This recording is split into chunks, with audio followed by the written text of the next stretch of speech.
Hello, everyone. I see people coming in. Welcome to our webinar today, hosted by Best Buy Health on value, revenue, and the financial cases for care at home. Thank you all for making some time today to join us. Just give it another minute here.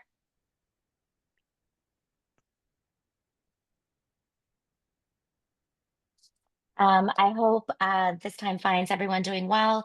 Thanks again in advance for your time today. Really excited about our conversation that we're about to have with some fantastic guests.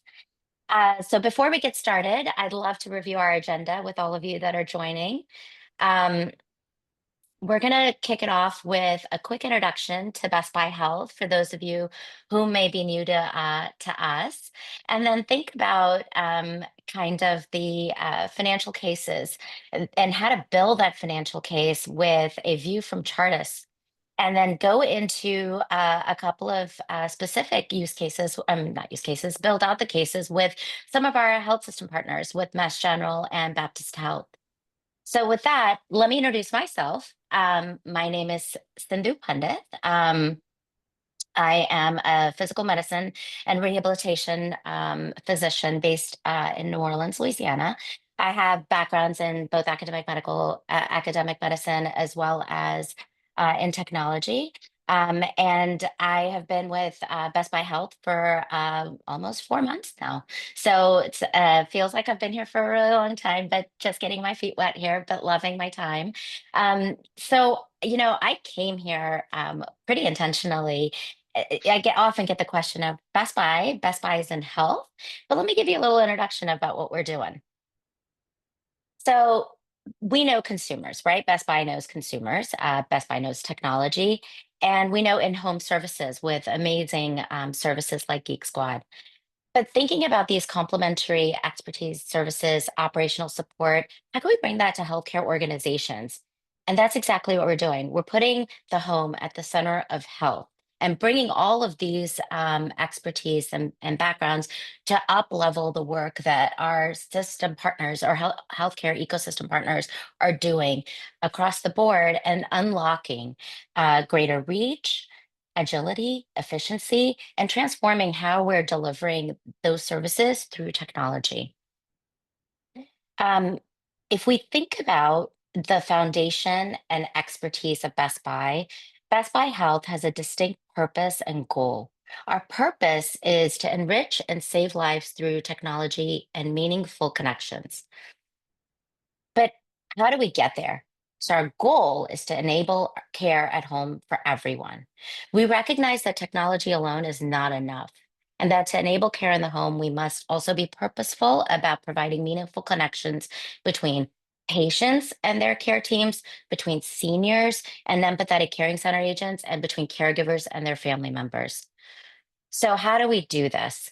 Um, well, we have a pretty well built out strategy. We think about staying well and across the continuum of care, getting well.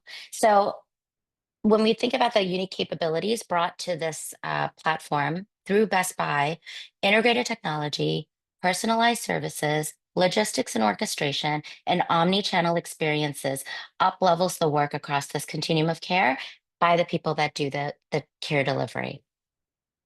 And as we think about moving this critical step forward towards this vision, we need to think about the financial case, the business case, building that case. How do we do that? So we can do just that. We're here to do just that with some of our greatest partners across this ecosystem. We have some really great guests today. Tom Kiesau, who is the Chief Innovation Officer and Managing Partner at Chartis.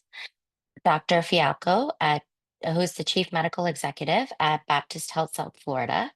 And Danny Metzger-Traber, who's the Vice President of Strategic Business Ops at Healthcare at Home, Mass General Brigham.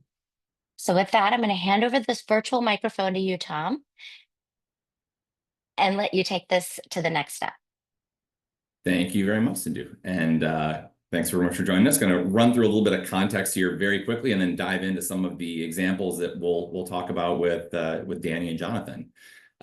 Just to start, I'm going to just do a quick context overview. Sorry, make sure the slides got reorganized. Just for context, I want to make sure that we're talking about this in the same vein that everyone here is on the same page. You'll hear us talking about care at home today, and you'll hear us talking about hospital at home, and really making sure that we're all using the same definitions as we go through this, as we talk about some of the different economic models and business cases behind it. We'll focus a lot on hospital at home, but we'll also reference the relationship to some of these other things. So again, a huge array of capabilities that are emerging across the industry. And I know Dr. Falco shared some of those examples from Baptist. But also, again, the big industry focus right now, the most energy in the care at home ecosystem is really around hospital at home, which is, I hope everyone knows, is acute care delivery. This is not home health. This is not any of these other things listed on the page. This is acute level care. If this patient were not in hospital at home, they would be in a physical hospital. They would be treated exactly the same patient acuity. It is not a down-regulated kind of similar thing. It is the same level of patient need. And as we think about the context of market forces, we are actually at a point, this has been something that's been around. If you talk to Bruce Leff, who's been leading a lot of the work in this space going back to the 90s, a lot of these factors were not true. This has been around for a long time. It's deployed significantly across the rest of the world. It is a relatively newer thing here in the US, but we are getting to the point where a confluence of factors are actually driving this forward. We all are facing much, much more profound acute financial pressures. Consumer expectations are changing. And again, you look at service scores and perception reports about consumers in a hospital. You don't see many Yelp reviews that are better than 2 stars. No one wants to be there. Consumers want these kinds of capabilities in their home. The technology is getting there. I know Sindhu shared a little bit, or companies like Best Buy are bringing a lot of capabilities to bear to enable it. The regulatory landscape, for better or for worse, we've had over 4 years of hospital at home now. It has been around for a long time. It has been funded at parity. Obviously, we're on the precipice, hopefully, of an extension of the waiver and enabling this care delivery in the home. And of course, the reimbursements have actually been pretty favorable. So we're seeing CMS, obviously very favorable, more and more states moving along with parity for Medicaid, and increasingly commercial payers supporting the site of care. And why does all this matter? Because we are about to get crushed in volume in this nation. You look at this page is really just showing this impending flood, as a colleague of mine says, the silver tsunami that we're all facing here, which is the aging of our country. And with that comes higher utilization. And one of the greatest pinch points we are going to face is in our acute care assets. Now, when you look at acute care writ large across the country, there's lots of places that have excess capacity, but in the especially urban centers in most of our country, we do not have sufficient capacity to deal with this wave of demand. And when you tie that onto the financial context we're all living in, and is not going to get better in the near term, the idea of spending billions of dollars to build more beds to serve these needs is just impractical. It can't be the solution, especially when we have stuff like hospital at home that is readily available for us to leverage. So with that, I'm going to jump back and I'm going to introduce our first panelist, Danny. Let you take the mic, introduce yourself, and share a little bit about the MGB program.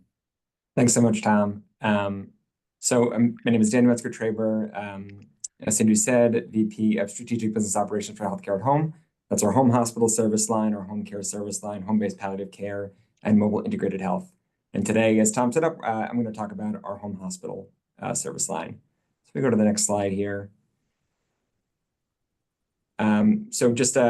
This is a bit of a state of the state, how we got to where we are, why we get to where we are, and in discussion, I think we'll talk more about that business case and what's allowed us to invest those we have in home hospital. Just one quick note on this slide: we are now one of the largest home hospitals in the country. I think our mantle got taken recently. Maybe we're going to get that back again soon. Today, we are one unified home hospital service across 5 of our hospitals, 2 AMCs, 3 community hospitals, with a bed capacity of 70.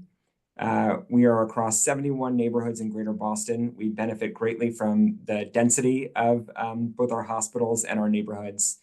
Our patients spend around 4.5 days in our home hospital. We've had over 5,000 admissions since we combined our programs in January 2022. We are just about to hit 6,000. I can't wait to update this slide probably in the next couple of weeks. And we've saved over 25,000 acute care facility bed days. We have the next slide. This is really why are we so committed to home hospital? What do we see here? One is we have conviction that home is the best set of care for patients when possible. We want our patients to be at home. We are so committed to the quality of care we are able to deliver in the home. And two, as Tom was saying, our communities are experiencing a capacity crisis. We see it every day, and we are just not going to build our way to a sustainable solution. The answer is not more brick and mortar hospital beds. The answer is something different, and for us, that is home hospital. Our next slide is just a bit of our journey. So home hospital for us really started with early programs with randomized control trials and proving out. Tom, are we able to click to the? Oh, sorry. There we go. Sorry. Thank you. Really starting out, launching those programs, creating that fact base to give us conviction on the quality side and the cost side to move forward. We were able to have our first commercial contract ahead of the waiver actually being out there, or the public health emergency. So building up some of that local knowledge, local expertise with our payers too on what home hospital was. In 2023, we combined two smaller programs, and that was the moment we really brought our business case to bear and said, this is the moment for growth, and we want to invest in this place, expanded to our community hospitals, and have been growing ever since. So in the last month, we had almost 400 patients coming through our home hospital. We have recently expanded our clinical pathways. Now we're taking care of a number of post-operative patients. We are taking care of postpartum patients. We're about to launch our first pathway to support patients that have an oncology comorbidity. So we're very excited to take this capability set that we've grown, expand it to more patient types as we continue to add beds and add patients to what we've been able to put together. So I'll hand it back to you, Tom. That's a little bit of the context for MGB. And I think as we get into discussion, we'll talk more about what that business case is that allowed us to get to here. Sounds great. Jonathan, you want to do a quick overview of Baptist? Sure. Thanks, Tom. It's a pleasure being with everyone today. When Tom and Dan and I were on a panel a few months ago, I kind of articulated that, you know, where Dan and his team are kind of the alpha, we're more the omega of the at-home care experience. Large healthcare system, South Florida, 12 hospitals, 4 counties, 30,000 employees, about $6 billion in revenue, and it's really all predicated on fee-for-service and institutes and high-cost procedures and elements. Big urgent care presence. We're in a system where we have C-suite people said we don't need primary care, we have urgent cares. So that's where we're coming from. And I'm kind of a business leader, an entrepreneur. I'm a cardiologist. I built businesses, and I was asked by our CEO in March, saying, "Hey, listen, we have to get into this at-home care. We'd like you to lead it." And my response was, "Are you freaking kidding me?" And I can't actually tell you that I used the word freaking, because I had to say that, you know, I don't know if we're ready as a system, but if we can do this, if we can pull a string theory together, if we can just say not the deliverable of the ER to home, but really build almost a true care continuum of at-home care to meet the needs and opportunities of our system and get those resources, then I'd be interested. And that actually has been the trajectory. People ask, you know, well, why haven't we done it? Or why aren't we more along the path? And, you know, when you say one health system, you've seen one health system, you've seen one health system. Well, we didn't have home health.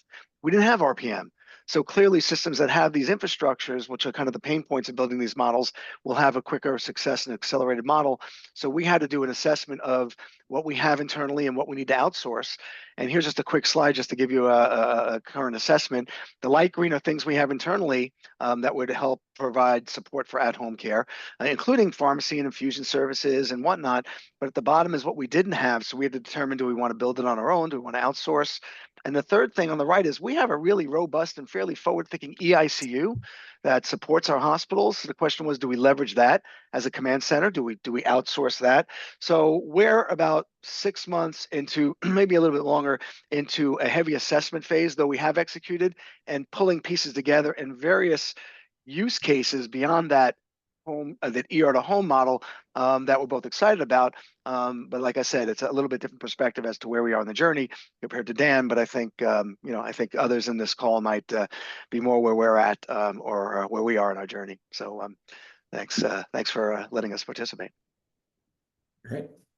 Well, so we'll jump a little bit into how do you build the business case, and there's lots of misconceptions we could talk about. There's lots of common errors. I think this is increasingly becoming an area that everybody is talking about it.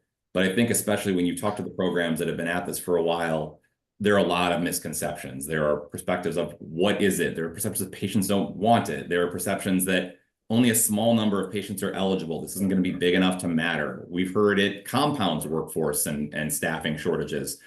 And I think the key point of all of this is Those are excuses to not do it. There are reasons, and they're wrong. Most of them are explicitly contradictory, data provable wrong. The so what of all this is a new site of care that is more cost effective, that serves patients better, delivers better outcomes, and the point we'll talk a lot about today, actually creates material incremental value for the health system when they do it. And so I'm going to jump ahead here in the slides and just pull up a couple of quick points. They come in here. It is essential in the business planning case for any hospital to home program that you build a comprehensive and cumulatively bottom up business case.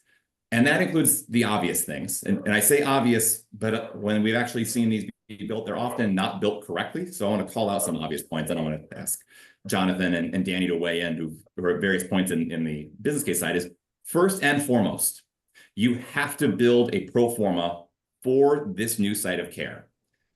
That pro forma will be the starting point for how you start to disprove these misconceptions. And I won't generalize and say this is all CFOs, but a common one we hear from CFOs is this is all incremental cost and no new revenue, right? We're adding all these new capabilities for patients we're already capturing. And the logic that we try to help people work through here is that's like saying, because we're already capturing all these patients, we don't need med surg beds. We should just have ICU beds, because it's just incremental cost to have these extra beds here. Let's just have all ICU.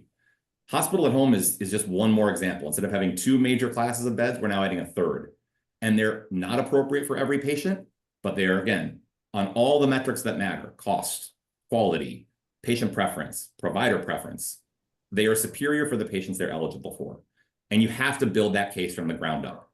And so, Danny and Jonathan, I'll throw it over to you guys to talk a little bit about this, about your efforts in building just kind of the base pro forma as you thought about it, but talking about one common issue we see with a lot of health systems is they don't actually allocate revenue to the program, right? They build it as a cost, or they say, well, we're going to save some nursing costs here, so we're gonna make $1,000 a day in revenue. We'll talk. I'll add some more thoughts on this later, but I'm curious to hear how you guys looked at the business case around modeling the revenue. How did you treat this? And then we can dive into some of the costs as well if you want to. Yeah, I'm happy to kick off here. And so we've thought, for us, I mean, our revenue, it's an interesting model because the revenue sits at the hospitals that we work with. And so we've had to be really thoughtful around what's the best way to manage this business. For us, we do it in a couple of different ways. One of them is with a virtual P&L. And there we work with the CFOs across our participating hospitals just to say we're tagging every one of these cases that ends up in a home hospital that's either admitted to home hospital or transferred from an inpatient floor over to us. We've created some methodology to figure out how do we allocate that revenue. If somebody's going to spend some time at the brick and mortar, there's revenue that the brick and mortar is generating as a part of that. There's revenue that we're generating as a part of that for home hospital. So that's a revenue side of how we split those things up to make sure that we are saying this is really there's a P&L that exists here. There's revenue on top of the cost that we were putting together. The cost piece is the other one that it matters to be very holistic about. And so not just for home hospital, but also making sure if we're going to be thoughtful in putting together what all of those various pieces are that go into delivering high quality home hospital care, are we doing the right apples to apples comparison with what a brick and mortar has to put together to deliver that same kind of care in the hospital? And that really, when you're able to look at it holistically, I think that's where it opens up folks' eyes and CFOs' eyes of, oh, wow, this can be a lower cost set of care. This is a lower cost set of care. So even if, and this is where revenue is important to think about, but we don't want to have the highest revenue patients coming to home hospital, right? We want to make sure that we're getting the right patients in there. It's going to be bread and butter medicine patients a lot of times that they're not money winners when they're in the inpatient setting. But if you can change that site of care to a lower cost setting holistically, then that is a huge win. And so where we get a lot of traction to is just that cost view and making sure, can we deliver that lower cost set of care setting for those patients that is appropriate to. Thanks, Danny. I'll jump in, and I guess following along what Dan has successfully done, we kind of took the same path. The first thing was we had to establish to our leadership, CEOs and others, that this model makes sense. I use various other terms when we talk about change management, that if there's no discontent to the current status, then people can say, why are you doing anything? So we had to show them whether it's capacity management or load balancing or patient improvements or satisfactions and various other things, that things aren't great. Then we had to say, so what would it look like if we did it differently? And then how do we get there? Our biggest pushback was, as you mentioned, Tom, our finance folks, we had to change that perception. Everything's not a line item. How do we attribute saving money or avoiding costs somewhere else. But the big seller was getting our CEOs of the facilities as champions, understanding that capacity and bed management, understanding the value of bringing in an elective surgical patient who might be delayed or going somewhere else because we're opening up beds. And when we put that P&L together, it was quite eye-opening, and that's where we got the traction. We also did this virtual P&L. We didn't create a cost center specifically for this. We created a virtual kind of cost center and pulled the pieces in because, as I'm sure Dan's experience has shown, not everything sits within existing cost centers in the legacy types of arrangements of healthcare. So a lot of these areas are new, where there's like Venn diagrams. So we were pretty meticulous about that. And once we started seeing the positive trajectory in a very conservative, we just took a few of the most significant diagnoses on only Medicare patients, only at our busiest hospitals. And once the value was seen, then things started accelerating, and that's where we're at right now. But I think the virtual P&L I think is great. I think looking at that cost avoidance strategy of backfilling bills, backfilling beds as your financial opportunity is really great. And then all the other components I think follow those too. Great, and you both hit on a couple points. I just want to make sure for folks in the audience, if you're contemplating trying to build your own program, a couple of really critically important things that if you don't have these in your pro forma as a starting point, and we'll talk about other value adds that you guys both alluded to here in a second in a bit more detail, but if you don't have a revenue line item, and if that revenue line item isn't directly distilled off of the patients who are treating in your program, your model is not accurate. If you're keeping revenue in the hospitals just because, well, to both Danny and Jonathan's point, the hospitals are still booking the revenue, you will systematically underreport, and this will look less attractive than it is. And you won't be able to see the real value of the arbitrage you can create. The other big piece I would call out you both referenced was really understanding your costs. And you can kind of see that here, and depending on how small folks' screens are, there are discrete costs that are part of hospital at home, and to both your perspectives. Those are going to be incremental. They're not necessarily assets you have today. They're likely going to be in their own cost center or purchased from another partner or vendor. There are going to be direct fixed costs. But what health system, we often find in these pro formas is that health systems don't actually break out the overhead allocation from their traditional inpatient. And so they take their inpatient corporate overhead allocation and full facility allocation and say, well, this is what we make on an inpatient case in the hospital. That's our starting point. Now let's layer on more costs. And then they're surprised when they get a pro forma result that is hugely negative. And it's because you've buried your pro forma with costs that are not real for hospital at home. You're not having to run a security or parking lot or allocate that building. That building has nothing to do with these patients. And so you have to take that out of your cost allocations, as well as functional services that you're not using. But there are functional services you are. So it's really important. This is the key starting point, that the bone structure that all the other meat we'll talk about in these subsequent points have to have.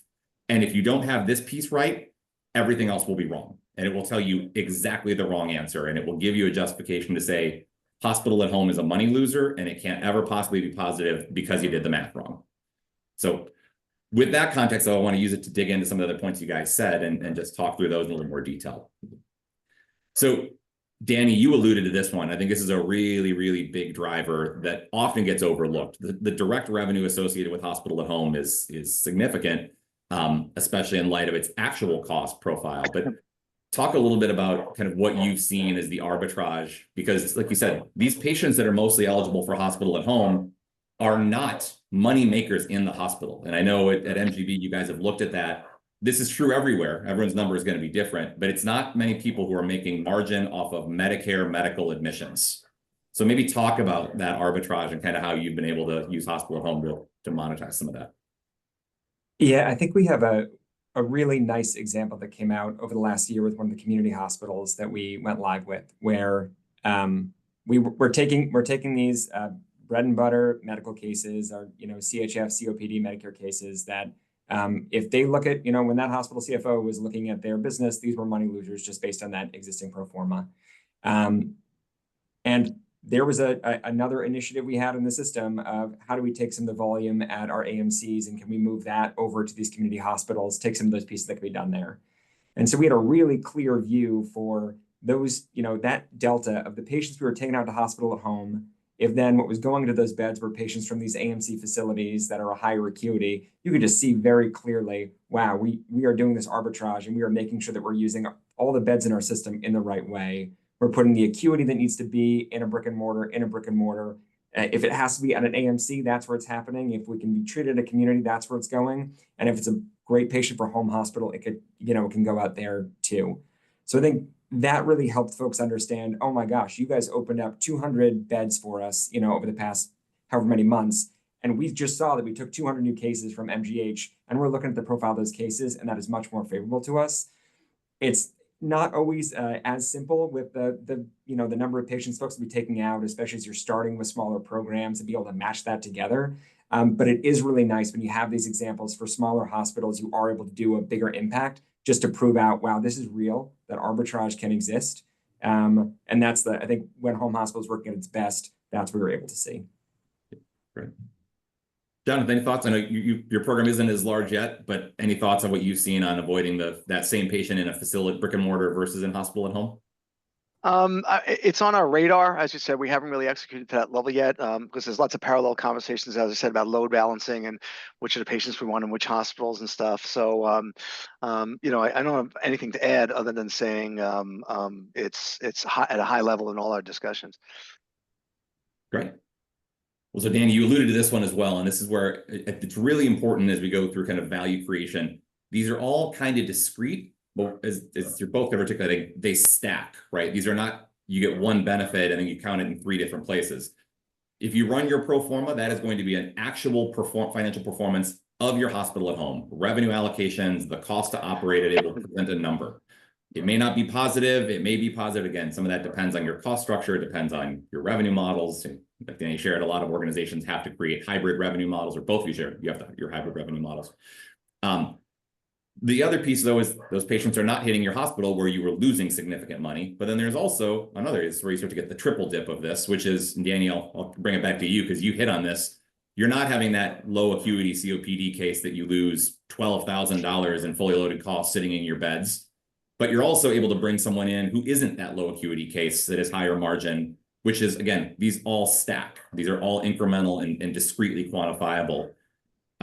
Maybe Danny, I'll bring it to you first again. Just what have you seen as far as have you guys tracked the actual CMI? Have you seen a material impact on the acuity of patients that are coming in yet, given your program's getting up there in size, north of 50 ADC? And so it's still hard to see it at some of our larger sites. I think at our community hospitals, that's where when we're in the overall mix, right, there's a lot of noise to just call this one out. But when we can look at things like we have patients being transferred in for load balancing versus those folks go to home hospital, and those cohorts looking at differences there, those are some spots that we get some early signs of this is doing what we wanted to do. We are getting the patients coming in to fill some of those beds in those other programs are higher acuity than the ones, higher CMI than the ones we're taking out.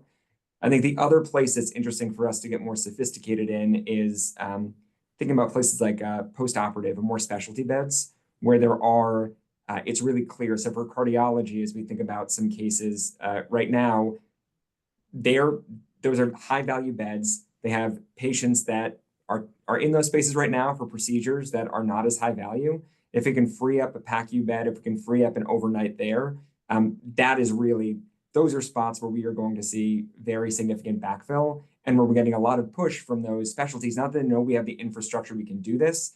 We're starting to see much more organic views of places in the hospital where they think, actually, I have a capacity problem myself where there are these different procedures, there's different things I want to be running that if I can leverage what you guys have built, I'm putting that all together for myself and how we can use you. So that's been really nice in a changing conversation, whereas we're not having to go to everybody now. Folks are coming to us saying, we want to pitch you something on how to use the home hospital infrastructure differently. That's great. Jonathan, any thoughts, comments? The next yeah, no, it's actually kind of funny. And again, I'm smiling because this is happening as well, and we haven't even gotten to the level of execution where others in the system, other CEOs in the system are coming to us and saying, "I heard about this. Can you do this for me?" Or what about this? And a lot of early discharge and those types of post-ops and stuff. So I think once you start expressing that there's a potential value here, something people don't think about, the gravy train, the coattails start getting ridden, and others want to buy in, which we only leverage. We only go to, hey, listen, man, look, we could do this here, we could do this here. They want it also, can't do it so fast. Give us the resources. But I'm glad to hear that Dan saw that and execute on that. Yeah. Well, so the next one start to get into, so anyone who's listening to this, anyone who's doing this analysis in your health system, these are all technical, specific things that should be knowable. There are right ways to do it. There are wrong ways to do it. They are all quantifiable. To Danny, to your point, some of them get a little complicated when you try to isolate them, but they are all trackable and measurable and will have a significant impact on the overall business value. The next ones get into a little bit more soft benefits, but depending on your organization, could be even more germane. So, and I think some of the areas here are the capabilities that anyone needs to have to operate a hospital at home program. This goes back to that care at home point. They will be the foundational assets that will allow you to run any care at home initiative, whether it's primary care in the home, hospice, infusion in the home. If you have a comprehensive high scale program, and Dan, you can share obviously some of your experience with this, the ability to kind of work backwards into those use cases becomes just a, reapportioning the ingredients and obviously simplifying it. I know obviously you lead a lot of the operation, so the consultant gets to simplify the concept and be like, oh yeah, that's easy enough to do. Obviously very complicated, but it allows you to create a bunch of new assets, a bunch of new capabilities, but then also these things have benefits to your hospital. Anyone who's still running dual occupancy rooms, the value, we've seen this model with a lot of our clients of private beds for physician referrals versus hospitals with shared bed models. It is a dramatically better thing for patient experience. Referring physicians prefer it, and obviously all the benefits of infection and things like that. This could be a vehicle to help you create the capacity to do more private rooms. So for destination programs where that's more important to differentiating, again, lots of benefits strategically. And Danny, I know MGB with their size has had a lot of human interest stories in the popular press of people talking about your program, advocating for it, hearing the stories of people showing up saying, I want to go into the hospital at home program. That is unique. Obviously, not many programs are getting people asking to be put into it. But maybe Jonathan, I'll go to you first this time, thinking about the strategic differentiators you see of how your hospital at home program is going to provide the capabilities to do other things that may not be as tangible or quantifiable. I'm going to talk about something soft, just because still as a clinician we think about these things, but I will not lead with this with our non-clinical executives. Harlan Krumholtz did an article several years ago calling about the post-hospital syndrome, which is how people go into the hospital for a medical problem, but they sit in the bed for days and they become deconditioned. They're up all night with beeps and alerts and stuff, so they get sleep deprived. Their meals are held because they're waiting for tests, and they go home nutritionally depleted.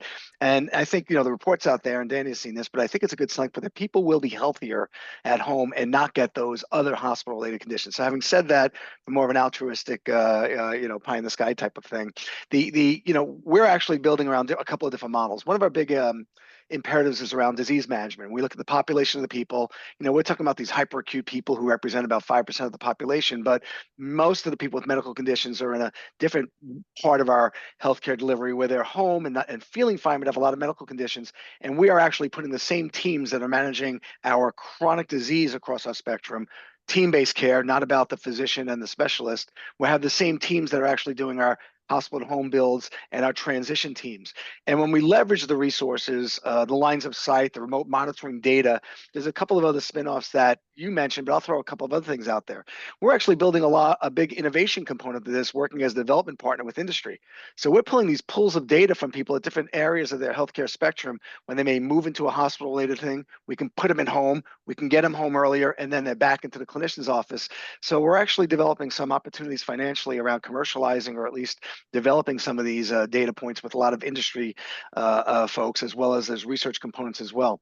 But the other part to your point is that, this earlier discharge type of component, whether we put them in an outpatient setting, free up the beds, we're also finding that in the post-transition phase, by monitoring these people like this, the offices are unburdened. So we already have, just like we don't have capacity in our hospitals, we have capacity in our clinics offices. So one less patient who has to be squeezed in, 3 or 4 less phone calls. We're actually putting a dollar amount on how much an unnecessary phone call is, or how it takes to manage a patient who might call with a complaint because the medications they couldn't get to the pharmacy and stuff. So what I'm basically saying is, if you look at through all the elements of that patient journey, from prior to getting to the hospital, showing up in the ER, hospitalization, home, etc., and you really almost itemize them, you see these confluences, you see these patterns, and we start putting them together and aggregate them. That financial ROI is there, not just in terms of getting a check, but I could use resources better elsewhere. patient experience better. So we started with different teams looking at all these different efforts, and it's quite exciting because ideas are coming up that are being shared that this person who's responsible for maybe a discharge in the hospital is not thinking about what happens when the patient actually arrives at home. So I'm not sure if I articulate the right way, but when you really look at the spectrum of that patient journey, you find that not just the ER to home or a discharge to home, you're really impacting positively your whole healthcare delivery, all of which is under pressure, quite frankly, I think, across the country. So I don't think that's unique to us. Yeah, it's great. Danny, you want to add on? I think I think Jonathan put it well. I think that the other piece, and Tom, you're talking about some of the press we've gotten and just that patient experience and those patient stories. We're a nonprofit system, and our development and philanthropic teams are starting to get involved in the conversation with us as well. Because what patients experience is something that feels really different than being in the hospital. It feels there's a great quote from our patients being like, I felt like the star of the show, right? They've got folks that are coming to them into their space. They get to spend more time, or they perceive they're spending more time with their nurses, with their care team, I think because they're hosting in their space. So it's a different relationship with the patient. And patients are really grateful to have the opportunity for to receive this kind of care. And so that's just, it's a differentiator as our development teams are thinking about what's the story that we're telling for MGB? What's the story we're telling? How are we reaching out and engaging our patients in our community? And also, Jonathan said this, it creates a lot of opportunity for how do you partner effectively in industry? What does that mean? And there are a lot of industry partners that are looking for different ways of and being thoughtful about what that partnership can look like that can create a lot of benefit for other pieces of organization. We're Best Buy Health is a wonderful partner for us that we're doing a lot of building together, which is great. And it's because we're able to be innovative in a new space together. That's great. And I think it might have been, maybe it was an MGB patient, maybe it was a different client's patient, but I remember a patient saying at one point, they were a frequent flyer, had congestive heart failure and were coming in regularly, and made the comment of, I feel like I get more responsive care in hospital at home than I do in the facility, because I hit the call button in the facility and I just sit and wait. I hit the call button in hospital at home and someone's there within seconds. Like it's instantaneous. It feels more accommodating and supportive. So I think, again, it's obviously not necessarily a physical person showing up, but a lot of times on the call button on the bed, it isn't either. So it's interesting that our contextual frame of we've got people there, it's better, the patients like it better. Having patients directly contradict that was interesting. And Jonathan, I want to call it one other thing you said, and I think this is a really important one, and I know MGB started to do some of this as well. A couple of our other clients have really leaned into this. When you think about things like how these capabilities can support earlier transitions, I think a lot of times we get into, can we admit the patient into home hospital? Are they going to have enough stay that it makes sense to admit them? But these same capabilities, if you need to give somebody IV meds for another day, and you can get them out of the hospital a day earlier, you could discharge them out of an acute care status into this program that would, again, not be an inpatient program anymore, but you can provide them great care in their home. They're happy, they're satisfied, they're safe. And again, that is all based on the same operational infrastructure and kind of muscles that you'll need for your home hospital program. So how you think about those discrete use cases, and Jonathan, like you said, you can kind of itemize, that's a discrete thing you can build, and you should be quantifying that uniquely. That is not home hospital, but it is enabled by the same capability. And doesn't require a waiver. So Exactly. I think that's less nebulous in terms of what investment you're making, where it's going to go. So I actually am more excited about that deliverable and what we've done in the nascent pilot phases and whatnot than the ER to home visit for various reasons, including what you just mentioned. Yeah, absolutely. So I'll move through this one quickly and looking to get into the last one, and then we'll open up to folks for any QA. And again, if anyone has any questions, you can save them up for when we wrap up with kind of the panel content, or you can pop them into the chat if you want to get first in line. And Danny from the other Danny, two Dannys, Danny Lee will help us kind of make sure we get those in front of the panelists. But another area of value, and again, it feels de minimis when you think about it in the context of a small program. But you start getting into the programs in the echelons of like what Danny is running, you start getting into, 50, 60, 70 average daily census. So on any given day, north of 50 patients in hospital at home beds. When you look, it started off with this, the stats are just better. Hospital, readmissions are better, patient satisfaction is better. risk-adjusted mortality it is just better in every dimension. Even on things that aren't measured in value-based purchasing, things like caregiver burden, we've seen it's equivalent, different, but equivalent in a lot of the perception studies. So it's not even more of a burden on the families that are having the patients in home hospital. If you can think about value-based pricing as a relative game, so you're stacked up against all the other Medicare providers, having something that 5-10% of your patient volume is markedly better can be this thing that swings your entire reimbursement and your value-based purchasing payment from CMS. And so again, whether you bank on those, whether you assume you're going to get those, these are important things to at least think about when you think about how you're going to stack up in value, because if you choose not to do it, you're going up against folks like these who are doing it. And so now you just have to be that much better on the metrics that are measured, you're scored against on your in-facility assets. And then the last one, I think this one often gets talked about and it kind of gets washed away, but this is a fun game to play of, tell us how much your capital bed costs are now, because we've got clients that this is getting up towards 9 figures now, especially in seismic zones of this avoids beds. And so, Danny and the team at MGB, Stephen and Heather that have launched their program, 50 average daily census. Danny, can you share directionally what your cost per bed is for your new facility that you're building? I mean, it's not quite at the 9-figure, right? We're at or what was that you cited? But I mean, you're thinking in like the 5 million per bed, something around that range is, depending on where in our space. It's just hard to build in the Boston area. Jonathan, has capital avoidance been a part of are you guys running at capacity and looking at alternatives of build beds or build hospital at home? Yeah, I mean, Miami-Dade and then South Florida is very expensive as well. We have some interesting dynamics here. For example, ASC is not as successful because the margins are minimalized when they're paying so much for land and space and whatnot. So we have the same thing. We build hospitals. We're totally saturated here. So this is a big part of our conversations as well. For our congested area, we do have some satellite outlying areas where it may not be as robust. But yeah, this is absolutely part of the sales pitch, if you will, the business case. Well, and I think everything else we've been talking about are income statement attributes, right? Like we're going to make the business more profitable, more revenue, less cost. We're going to, arbitrage other cost structures.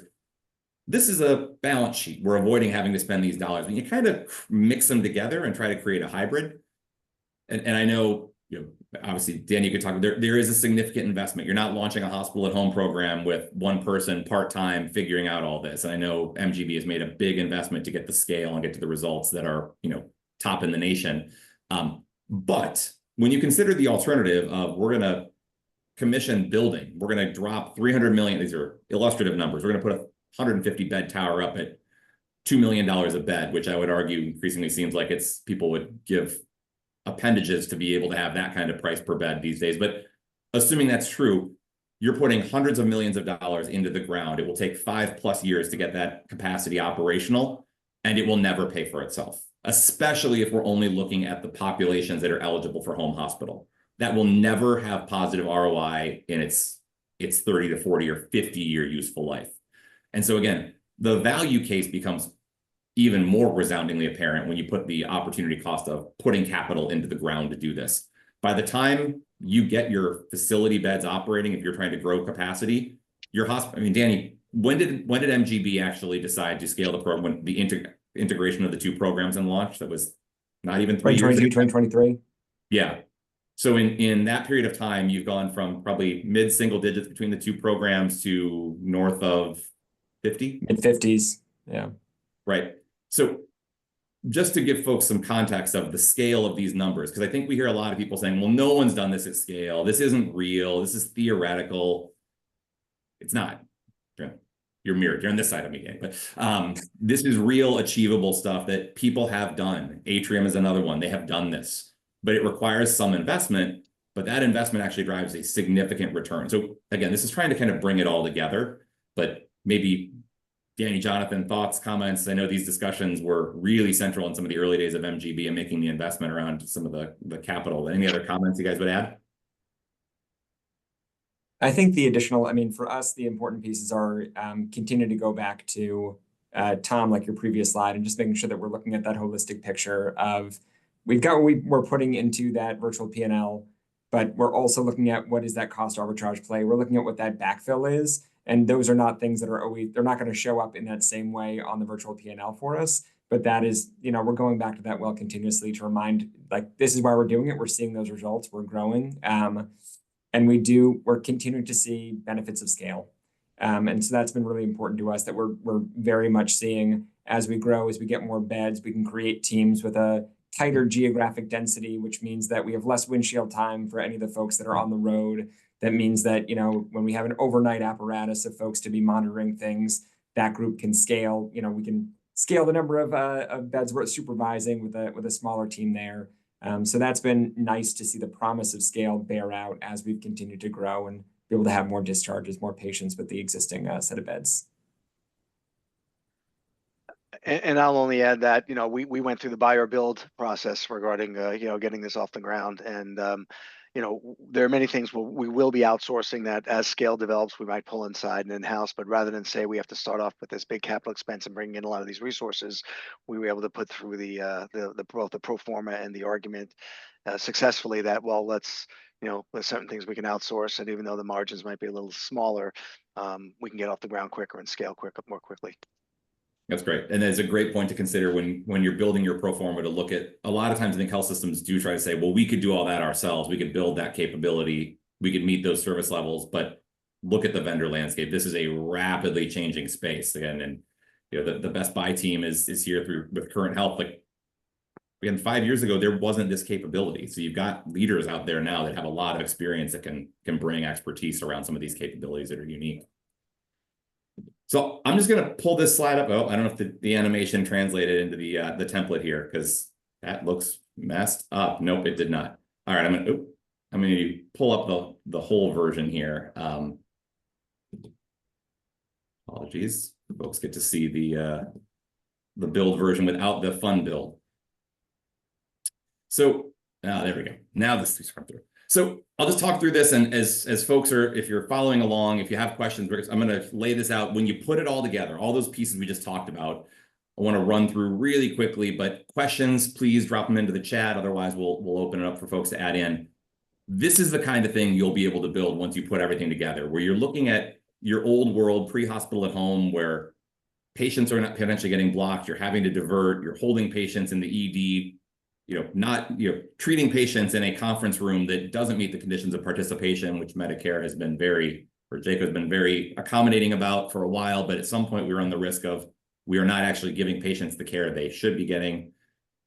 Again, what is the reality of where we are today versus this future state where now you're able to get patients in, you're able to transition those patients that were sitting in a fixed bed, now they're going to hospital at home. You're getting an arbitrage on their cost. You're backfilling them with a higher net patient service revenue patient that potentially actually drives a margin. Again, understanding all of these pieces together allows you to really understand what is the cumulative net value. And Dan, you said that some of these are really easy and tangible. They're tied directly into your hybrid P&L. Others are metrics that are tracked, and you have to do some methodology to estimate and quantify. They're not necessarily, you don't want to take them out of the hospital because you don't want the hospital to be an enemy in this process, but all these benefits are accruing to your hospital partners. So if you're a leader of a hospital at home program in a health system, you've got your virtual P&L, but the hospital should be your biggest cheerleader because all of these margin drivers are hitting them. So yes, there's some incremental cost in the infrastructure. There's some incremental pieces of overhead allocated to them, but the unit-based values are all coming in here.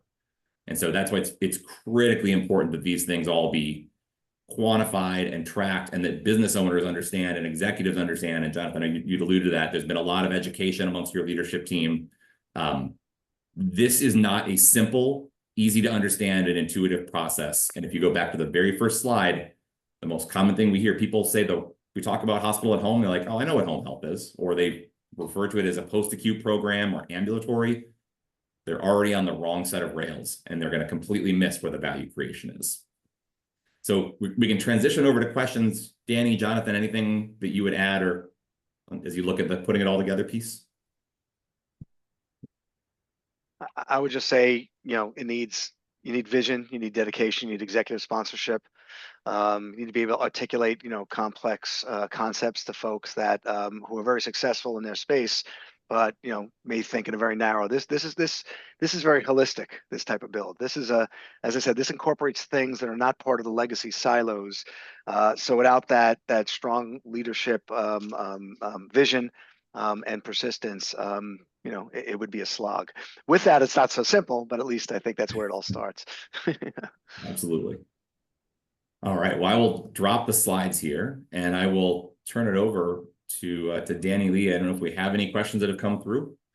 Folks may be making a liar out of me if nobody asks a question about the waiver. I'd be shocked. But I'm going to come off here, or come off mute here, and bring some of these questions to life. But maybe we do start with that question, though, Tom, since you teed it up yourself. Well, I think it is the question everyone is asking. I think it's, and I will say to Jonathan and Danny, obviously weigh in as well. What we have heard is that the waiver continues to be supported. There's not a lot of strong opposition in Washington. Last year, the bills that were introduced, they were bipartisan, they were bicameral. We've seen Marco Rubio introduce an observation at home. But like this has been broadly supported everywhere. We have not heard anything that suggests that has changed. I think the question is, as we all know in the political landscape right now, just what's going to be happening at CMS. So if this is legislatively approved, that's one thing. If CMS doesn't have the resources to operate the program, that is a different thing. And I think that is at least increasingly where I am worried that the legislation goes through, we get an extension, and now there's a rush of organizations going for a 3 or a 5 year extension, submitting their waivers, and there's nobody reviewing the waivers. So I think some of those big unknowns are out there, but that's a broader governmental question that I don't think anyone knows the answer to, unless Elon starts responding to me, but he's been quiet lately. I don't know, Jonathan or Danny, if you guys have any insights from your teams. We're committed to delivering care in the home. I think, Tom, earlier you said the building blocks, the capabilities we put together for home hospital can be used to support a number of different business models and different clinical models. And that's where we are right now, which is home hospital is from the sort of economics of it is the best model. It's one that is really holistic. We can deliver a lot of great services in it. But we feel really strongly about the different kinds of exciting things we can do, working with our pop health teams, decanting our hospitals with post-discharge programs. There is a whole universe of great opportunities to take mobile integrated health, to take great virtual care, to take remote patient monitoring, and make sure that we are expanding the kind of care that can be delivered in the community. Yeah, I would add, I agree. This model's here to stay. Waiver notwithstanding, and various other models, and as we're articulating, the halo effects are so broad that any one particular item removed would not prohibit success in these areas. And I think that's just more to be established, more with the data that Dan and others are bringing to the forefront. But everyone just kind of knows it just makes sense. It's good for the patient. So I'm not ultimately worried about it. In our system in particular, the waiver is there as a discussion from some naysayers. I say we try to not give veto power to hecklers. Because like you said at the beginning, Tom, there's always going to be someone, you can't do this, you can't do this. Slow down. We got that, or we're not there yet, or whatever. So I think it's important, but I don't think it's a absolute, definitive component of success in these programs.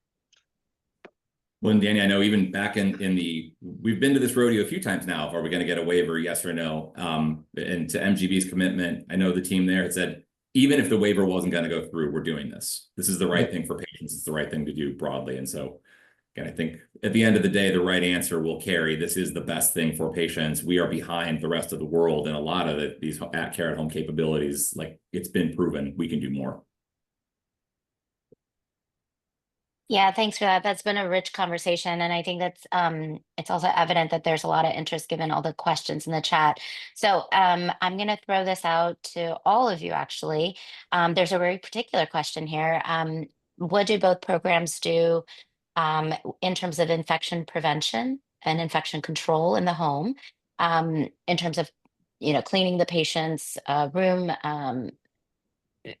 where they are receiving care? And then also, are there any pro forma considerations with that? So I'll defer to Dan. We haven't launched our hospital at home, so I can't speak to that other than it being, a major component of what we're putting into place and the protocols and processes and all the other elements to it.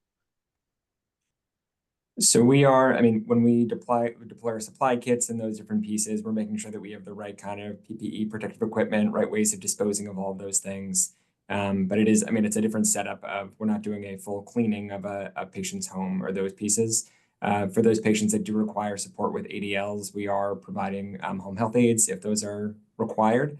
And then our pro formas are holistic. So when we are looking at the cost, we are looking at all of the costs that are included. It's not because something is, you know, when we're doing meal delivery, when we're doing any of that additional ADL support, that needs to be a part of the picture in the same way that if those services are being provided in the hospital, they'd be included in that cost base as well.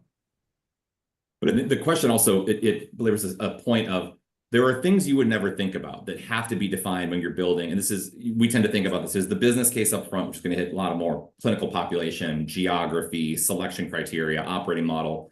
But then when you go into pre-launch, and again, this is something that Danny can talk to, but you have to think about things you've never thought about. Like you hit on one, sterile. Like, so you're going in, you're gonna start a new line on the patient, right? Where do you put the sterile product that you're about to use? Do you put it on their bed? Do you put it on their nightstand? What if they don't have? Do you put it on the floor? Like, you have to work through a different set of considerations. So a good planning process and a pre-launch process, you're going to build all those requirements. You're going to train your staff. You're going to explain to them those things because it seems menial and you're like, well, they'll figure it out, but it does have an infection risk. There is an implication that these advanced programs have to think through that. And I think a lot of times people jump through, that is one very minor corner case. Obviously, there are literally thousands of those. But I think what we find a lot of times when organizations kind of try to bootstrap this, it's like, well, let's go ahead and admit a patient and we'll see what happens. And again, it's kind of, if you were to try to take that analogy, if you were to build a real physical hospital, that was your strategy. Like, let's set up a tent in the parking lot and let's put a cot in there. Let's put a patient in there and just see what we need to do, right? You would look at that and say, well, that's idiotic. No one would actually do that, right? Like that would, like, of course you're going to miss all the things of how to operationalize it and how to scale it. It is exactly true at home hospital, except we have infinitely more variables to manage because you're not in a static controlled environment. And so that is where the planning is that much more important.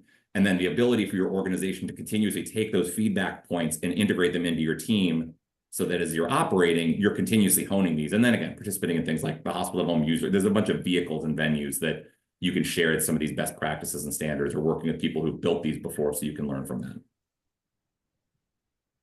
Yeah, that's great. This next question kind of is in that same line of thinking, Tom. And I think all three of you touched on change management as a critical component of this sort of transition into thinking this as a new model of care delivery.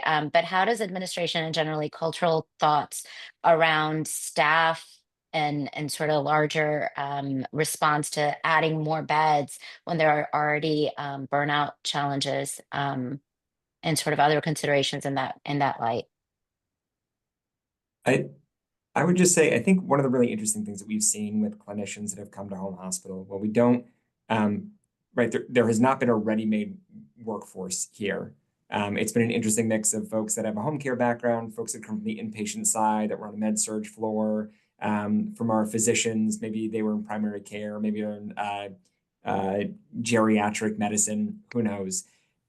Overwhelmingly, we've heard, especially from patients that are coming from the brick and mortar, is they needed a refreshing change of pace, and that the home hospital model, being able to see patients in that different way, being able to be at the place that defines so much what a patient's health is, and taking, for a lot of our nursing staff, being able to take a little more time with the patient in a way, being able to influence the PTs that we've had come on recently, just experiencing patients in that home environment. It's helped address, we're taking folks that have tried to opt out because of burnout and wanted to find something else to do. And it's a way that we're keeping those great clinicians in our system, providing an alternative way for them to deliver care that's still really meaningful. So I think that's been one of the spots where it's not just adding to that complexity, but it actually is allowing us to retain some amazing clinicians that wanted a change of pace, and still have them, re-energized about what they love about nursing, about medicine. I would just say we've seen that is universal across a couple dozen clients, that you will always hear, we're going to cannibalize ourselves.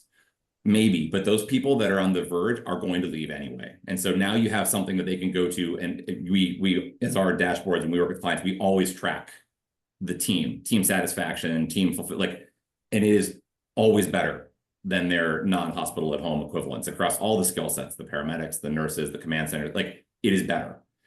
Now, is that an episodic thing? Is that going to change over time? Maybe, but right now it is consistently something that is actually retaining your staff. And again, Danny's point, we're here caregivers, like it feels so much more gratifying to see them in their home environment getting better. Like it is so much different than seeing them in a hospital bed where you feel like they're wasting, Jonathan's point, like they're wasting away. And I'm just like, they're in their home. It's different. And so it's a common thing. It literally every program, we have not seen anyone have a lower performing staff satisfaction. Yeah, I'm just actually, as a participant, I'm also learning things. So I think, I thinking of it as a burnout mitigator is certainly on in our line of sight, but not to the level that you and Dan just articulated, which is kind of intriguing. But when you deal with change management, it goes back to what we said before. What you guys just said is people are not happy. There's a discontent. You're presenting a vision for what it could look like. And then you get the buy-in of those people who are more motivated to try things. And I'm sure it's just a groundswell of others. So I'm glad to hear, those experiences are validated. I know we're coming up on time, Cindy, but I would just add Yeah. the one piece of change management that I think is really, really important to consider is actually not the people who run the program and work in the program. It is everyone who refers to the program. That is where the change management work has to be done. And again, is consummately ignored as, well, we'll just turn it on. This is not the field of dreams. If you build it, they will not come. That is the reason most programs live in sub 5 average daily census, because they don't know how to build a change management program to drive push and pull referrals from the ED, from the floors, from the clinical specialty areas. I mean, Danny referenced it. They're going to post-surgical patient populations. Like, you have to do this systematically. That's where the change management rubber hits the road. And we started with the ED doctors and our case management folks as part of our leading and steering committee. So they're very at the forefront of being involved with that, as you mentioned. Yeah. And with that, I do have to be the bearer of bad news and say we have to wrap this conversation. Thank you so much, Jonathan, Danny, Tom, for your time and in sharing your insights here today. And of course, a very warm thank you and expression of gratitude for all those who joined us in this call today. There is a link that's been dropped in the chat regarding an advocacy sync call tomorrow if you'd like to continue to participate in this, because this it will take all of us to kind of foresee to see some of these changes come to life and continue to learn from each other's experiences. And with that, I will say take care, have a great rest of the day, and hope to see you guys all here again soon. Thanks again. Thanks, Cindy. Thanks all.